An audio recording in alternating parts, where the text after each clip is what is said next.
Kit થઈ તા તુમ તમે બધા આવી ગયા મિત્રો. અમારા ઘરમાં હવે છે ને શાસ્ત્રીય વાતાવરણ શરૂ થયું છે. શું થયું, થોડા દિવસ પહેલા અમારી સોસાયટીની એક ડોસીએ આરંગેત્રમ કર્યું અને આ જોઈને અમારી સોસાયટીની બહેનોને પણ ભારતનાટ્યમ શીખવાના અભરખા જાગ્યા અને મારી સુસલી સૌથી પહેલી દોડી ગુરુ બાલ ગંગાધર પાસે ભારતનાટ્યમ શીખવા. 8 વર્ષનો કોર્સ 8 મહિનામાં. સુશીલાએ મને અલ્ટિમેટમ આપી દીધું. હવે હું ઘરમાં કોઈ કામ નહીં કરી શકું. સવારે રસોઈ બનાવવા માટે મહારાજ આવશે, પછી ઘરઘાટી આવીને બધી સાફ સફાઈ કરી નાખશે. હું સવારે 9 થી રાત્રે 9 સુધી ભરતનાટ્યમની આરાધના કરીશ. ને ત્યારથી ઘરમાં તા થઈ શરૂ થઈ ગયું છે સાહેબ. મારે સવારે ઉઠીને પહેલાં ચા બનાવવાની, પછી રસોઈવાળો મહારાજ આવે, મારે એને ચા આપવાની. એ ચા પીને રસોઈ બનાવે, પછી મારે ટિફિન ભરીને ઓફિસમાં લઈ જવાનું. અને સુસલી સવારથી બાલ ગંગાધરની ભારતનાટ્યમની ગુફામાં ભરાઈ જાય. સાંજે ઘરે આવીને પણ પ્રેક્ટિસ ચાલુ.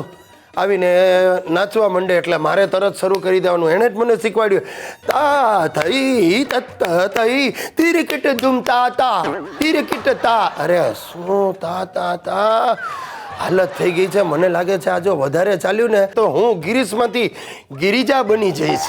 અરે મારા દાદાજીના બાપુજી અડધી રાત્રે ઊંઘમાંથી સફાળા બેઠા થઈ જાય છે અને મારો હિત્યો એની મમ્મીને આમ ડોળા ફેરવતી જોઈને હેપતાઈ ગયો છે. એને વારે વારે આંચકીઓ આવે છે. સાહેબ મેં આજે હાથ જોડ્યા, મારી બૈરીને કહ્યું ભાઈ તું આ બધું ભરતનાટ્યમની પ્રેક્ટિસ બધું પડતું મો. તો મને કે હોય કાંઈ, કાલ ઉઠીને ન કરે નારાયણને તમને કંઈ થઈ ગયું તો હું ભરતનાટ્યમના ક્લાસ ચલાવીને ઘરનું ગુજરાન તો ચલાવી શકીશ. બોલો સાહેબ, કલા માટે પતિને પતાવી નાખતી આવી આર્ય નારી બીજે ક્યાંય તમે જોઈ છે? ગઈકાલે તો બહુ મજા પડી ગઈ. અમારા દૂરના સગા વીરબાળાબેન મળી ગયા. વર્ષો પહેલા એના હસબન્ડ વીરગતિ પામ્યા, પણ એનો સ્વભાવ હજી બાળા જેવો જ છે.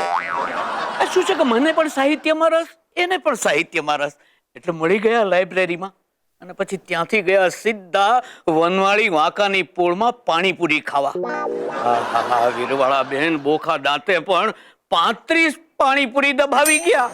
ઉભા થા બાપુજી, તમે ગઈકાલે વનમાળી વાંકાની પોળમાં ગયા હતા? ના કે અરે શું ના, મારા દોસ્તાર નિલેશે તમને જોયા કોઈક ડોસીને આગ્રહ કરીને પાણીપુરી ખવડાવતા હતા. અરે નિલેશ તો છે જૂઠાડો.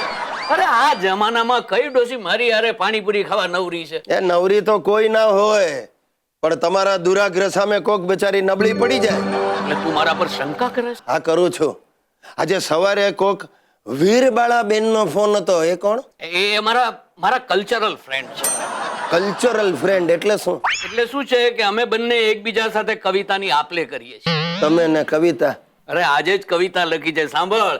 ભવસાગરમાં ભટકી રહી છે એક અટુલી બાળા, લંબાવ્યો છે હાથ મારો લે, પકડી લે વીર બાળા, આવજે. નક્કી મારો ખૂંસટ બાપો કામ કરે છે કાળા. હું પણ કવિતા કરવા લાગ્યો.